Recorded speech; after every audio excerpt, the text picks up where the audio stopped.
Good morning. ప్రభువైన యేసుక్రీస్తు వారి పరిశుద్ధ నామములో అందరికీ శుభములు.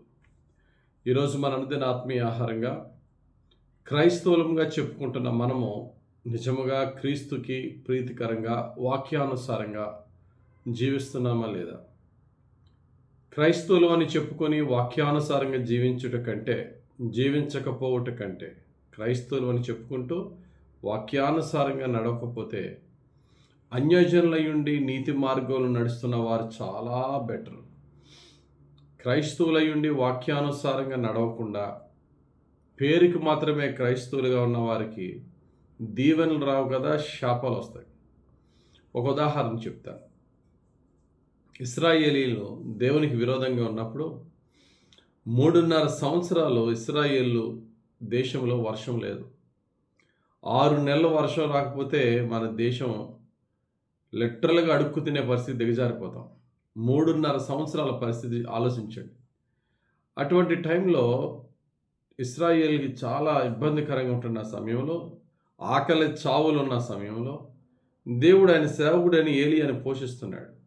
ఆయన్ని పోషిస్తూ ఆయన మరొక వ్యక్తిని పోషించడానికి దేవుడు ఏలీయాని సీదోనులో సారేపోత్ అనే ఊరిలో ఉన్న ఒక విధవరాలి యొద్దకు దేవుడు పంపించాడు. ఆ విషయాన్ని యేసు ప్రభు ప్రస్తావిస్తూ ఏమన్నారో చూద్దాం.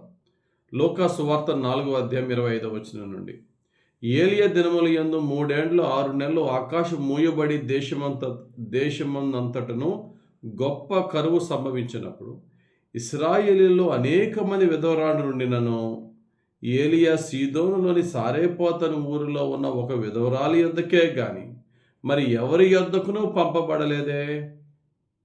ఇశ్రాయేల్లో విధవరాలు తక్కువ, ఎంతోమంది ఉన్నారు. వారిలో ఎవరిని పోషించడానికి కూడా ఏలియా పంపబడలేదు. కానీ ఎవరో అన్యురాలట, సీదోనీయురాలట, సారేపోతు గ్రామస్తురాలట, ఆమెను పోషించి ఆమెను కరుణించి ఆమెకు దయచూపి నీవు కూడా పోషింపబడు ఏలియా అని చెప్పి దేవుడు అక్కడ పెట్టడం ఏంటి? కుష్టి రోగులు ఇశ్రాయేలు దేశంలో ఎంతోమంది ఉండగా ఎలీషా ఎవరి యొద్దకు పంపబడలేదు, ఎవరిని స్వస్థపరచలేదు. కానీ ఎక్కడో నయమానట, సిరియా దేశస్థుడట, అతన్ని స్వస్థపరచడం ఏంటి అని యేసు ప్రభు ఇశ్రాయేల్ని ప్రశ్నించినప్పుడు ఇశ్రాయేలుకి కోపం వచ్చి యేసు ప్రభుని కొట్టి చంపేయాలన్నంత కోపంతో మండిపోయారు. ఇక్కడ కారణం ఏంటో తెలుసా? యేసు ప్రభు వారిని గద్దిస్తున్నాడు.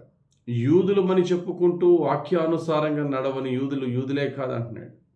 రోమిలికి రాసిన పత్రిక 2వ అధ్యాయం 28-29వ వచనంలో, బాహ్యమునకు యూదుడైన వాడు యూదుడు కాడు, శరీరమందు బాహ్యమైన సున్నతి కాదు, అయితే అంతరంగమందు యూదుడైన వాడు యూదుడు, మరియు సున్నతి హృదయ సంబంధమైనదై ఆత్మయందు జరుగునదే గాని అక్షరము వలన కలుగున్నది కాదు. అట్టి వానికి మెప్పు మనుషుల వలన కలగదు, దేవుని వలనే కలుగును. గమనించండి, ఈ యొక్క వాక్యంలో ఆ యూదుడు ప్లేస్లో క్రైస్తవుడని మార్చుకొని చదువుతాను. బాహ్యమునకు క్రైస్తవుడైన వాడు క్రైస్తవుడు కాడు. బాహ్యమునకు క్రైస్తవుడైన వాడు క్రైస్తవుడు కాదు. సున్నతి ప్లేస్లో బాప్తిసం పెడతాను. శరీరమందు బాహ్యమైన బాప్తిస్మము కాదు. అర్థమవుతుందా? బాహ్యమునకు అంటే మెడలో సిలువేసేసుకుని, లేక తెల్లబట్టలు వేసేసుకుని, జోసఫ్ అని పేరు పెట్టేసుకుని, మరియమ్మ, మార్తమ్మ, యోసేపు, ఏయో రకరకాల దేవుని పేర్లు పెట్టేసుకుంటే వాడు క్రైస్తవుడు కాదు. వాడు పేరు మాత్రమే క్రైస్తవుడు. హృదయం మారిందా? మనస్సు మారిందా? క్రియలు మారినాయా? మారకపోతే దేశము కరువు వచ్చినా, దేశంలో రకరకాలైనటువంటి న్యాచురల్ డిజాస్టర్స్ వచ్చినా నాశనం అయిపోక తప్పదు. ఎవరో సారేపోతు గ్రామం విధవరాలా, ఇశ్రాయేలురాలు కాదా, అన్యురాలా, ఆమెను పోషించడానికి దైవ సేవకుడిని ఏలియాని దేవుడు పంపించాడా? కారణం ఏంటంటారు? ఆమె భక్తిపర్రాలు, దేవుని యెహోవాని నమ్ముకున్న బిడ్డ కాదు. కానీ ఆమెలో భక్తి లేకపోయినా, ఆమెలో యెహోవా యందు విశ్వాసం లేకపోయినా, ఆమెలో నీతి దేవునికి నచ్చింది. అందుకని దేవుడు ఆయన యొక్క సేవకుని పంపించాడు.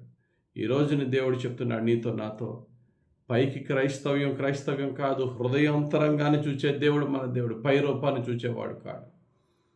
అందుకనే నీతి లేని క్రైస్తవుడు కంటే నీతిగల అన్యుడే దేవుని దృష్టికి ఇష్టడు. ఆ అన్యుణ్ణి పోషిస్తాడు, ఒక సమయం వచ్చినప్పుడు సత్యాన్ని బోధిస్తాడు, సంపూర్ణ రక్షణతో క్రైస్తవునిగా మార్చుకుంటాడు. కాబట్టి ప్రియులారా, నా క్రైస్తవ్యాన్ని ఒకసారి చెక్ చేసుకుందాం.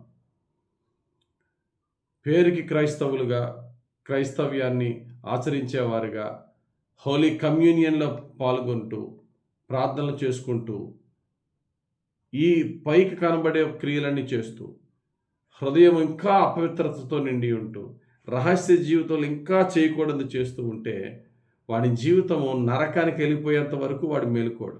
అందుకనే యేసు ప్రభు పరిశీలన చూసి అంటాడు, మీకన్నా ముందు వ్యభిచారులు మారు మనసు పొంది పరలోకానికి వెళ్తారన్నాడు. ఎందుకంటే వారు పైకి లోపల ఒకేలా ఉంటారు, కానీ పరిసయ్యులు లోపల పాపము, పైన మాత్రం హోలీగా ఉన్నట్టుగా వాళ్ళు వేషధారణ కలిగి ఉంటారు. మన జీవితంలో వేషధార లేని జీవితము, బాహ్యమున లోపల అంతరంగమున కూడా నిజమైన క్రైస్తవ్యము కలిగి మారు మనసు బాప్తిస్మానికి తగ్గ ఫలాలు ఫలిస్తూ దేవుని ద్వారా పోషింపబడి ఫలించబడి అనేకులకు సాక్షార్థంగా జీవించటానికి మన జీవితాన్ని సరిచేసుకుందాం. పరిశుద్ధాత్ముడు మన అంతరంగాన్ని నిజమైన క్రైస్తవులుగా, మన అంతరంగాన్ని దేవునికి ప్రీతికరంగా మార్చుటకు మన జీవితాలను ఆయనకు అప్పగించుకుందాం. యేసయ్య మనకి కృప అనుగ్రహించును గాక, మనల్ని రక్షించును గాక. ఆమెన్. పరిశుద్ధుడా, ప్రేమ కలిగిన తండ్రి, ఈరోజు ధ్యానించిన వాక్య ప్రకారముగా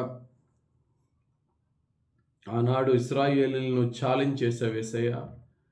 మన ఇశ్రాయేలీయులు ఎంతమంది ఉంటే వీళ్ళందరినీ కాదని, అందుకని సారేపాతు గ్రామానికి వెళ్ళాడు. కారణం ఏంటంటే మీరు పేరుకి యూదులని చెప్పుకొని అంతరంగంలో యూద వాక్యానుసారంగా ధర్మశాస్త్ర ప్రకారం నడవని వారని అయ్యా వారిని గద్దించినప్పుడు వారికి కోపం వచ్చింది. ఈరోజు నాయన మమ్మల్ని మేమే సరి చేసుకుంటూ పైకి మాత్రమే క్రైస్తవులమా, మా రహస్య జీవితంలో కూడా క్రైస్తవులమేనా?